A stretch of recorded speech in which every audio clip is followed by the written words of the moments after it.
Assalamualaikum warahmatullahi wabarakatuh. Bismillahirrahmanirrahim. Alhamdulillahi bini'mati tatimmus salihat. Wassalatu wassalamu ala sayyidina Muhammadin sayyidis sadat wa ala alihi wa ashabi anjumin najarat.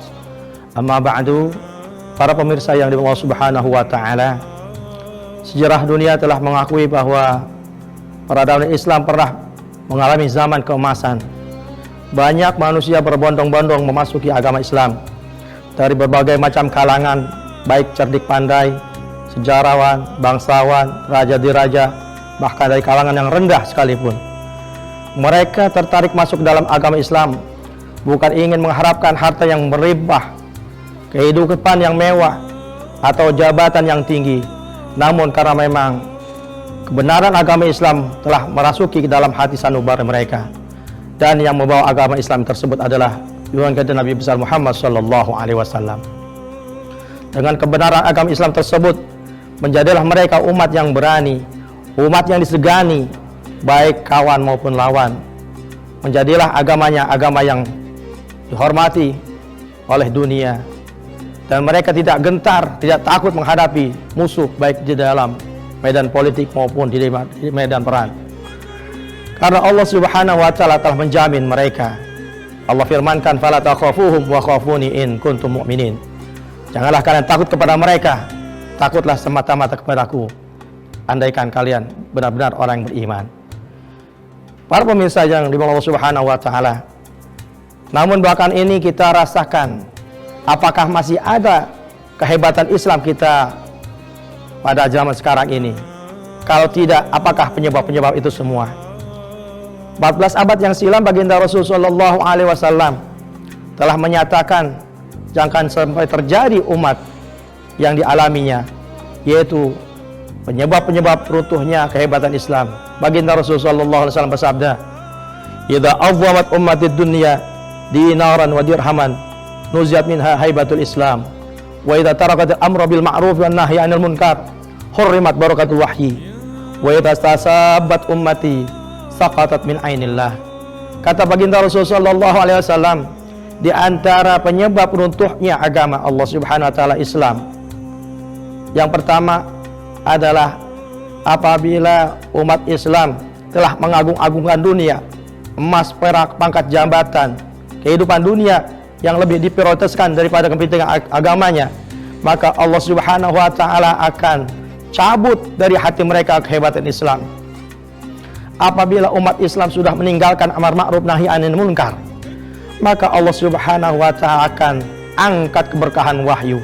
Dan apabila umat Islam sudah saling caci maki, maka Allah Subhanahu wa taala akan berikan ancaman berupa laknat dari Allah Subhanahu wa taala, tidak dirahmati oleh Allah Subhanahu wa taala. 3 perbuatan mendatangkan penyebab 3-nya musibah dari Allah Subhanahu wa taala.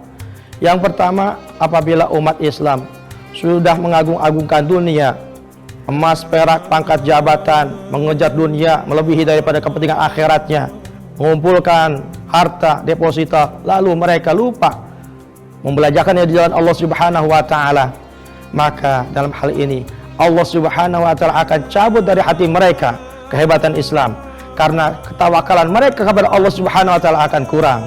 Manakala mereka sudah tidak ada tawakal kepada Allah Subhanahu wa taala, hanya semata-mata kepada harta duniawi, maka Allah Subhanahu wa taala akan cabut dari hati mereka takut, rasa kejujuran yang lain-lainnya.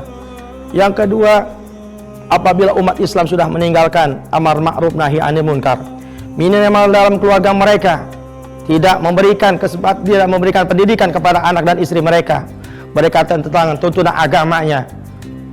Punya putri tidak diberikan pelajaran bagaimana cara menutup aurat yang baik, cara sholat, cara ibadah puasa, dan ibadah-ibadah amaliyah yang lainnya, maka ketika itu Allah Subhanahu wa taala akan cabut keberkahan wahyu. Walaupun mereka paham betul tentang masalah bahasa Arabnya, masalah balaghahnya, badi' mantiknya, masalah ulumul Qur'annya, asbabun nuzulnya, tapi mereka tidak akan mampu untuk mendapatkan wahyu yang tersirat apa yang dikehendaki Allah Subhanahu wa taala. Dan yang ketiga, apabila umat Islam sudah saling caci maki, saling menyebarkan kecurigaan, menjatuhkan, membuli, bukan hanya sebatas dengan teman, bahkan kepada pemerintah. Mereka pun berani menjatuhkan dan membuli pemerintahnya. Maka Allah Subhanahu wa Ta'ala akan berikan laknat, musibah. Allah tidak akan curahkan rahmat kepada mereka semuanya, karena sudah keluar dari firman Allah Subhanahu wa Ta'ala. Allah firmankan, wa'tasimu bihablillahi jami'a wa la tafarraqu. Berpegang teguhlah kalian kepada agama Allah Subhanahu wa Ta'ala, janganlah kalian berpecah belah. Kalau saja Allah Subhanahu wa Ta'ala perintahkan kita untuk bersatu, jangan saling menjatuhkan, maka ini adalah satu tanda ketika kita sudah berpecah belah, Allah akan hancurkan umat. Mudah-mudahan Allah Subhanahu wa Ta'ala akan kembalikan kejayaan Islam dan kaum muslimin. Al-Islam ya'lu wa la yu'la alaih. Mudah-mudahan sekelumit dari sabda Rasulullah SAW ini menjadi ibrah buat diri kita, sehingga kita dapat mengamalkan perintah Rasulullah SAW. Lebih kurang mohon maaf. Hadanallahu wa iyyakum ajmain. Wallahul muwafiq ila aqwamit thariq. Wassalamualaikum warahmatullahi wabarakatuh.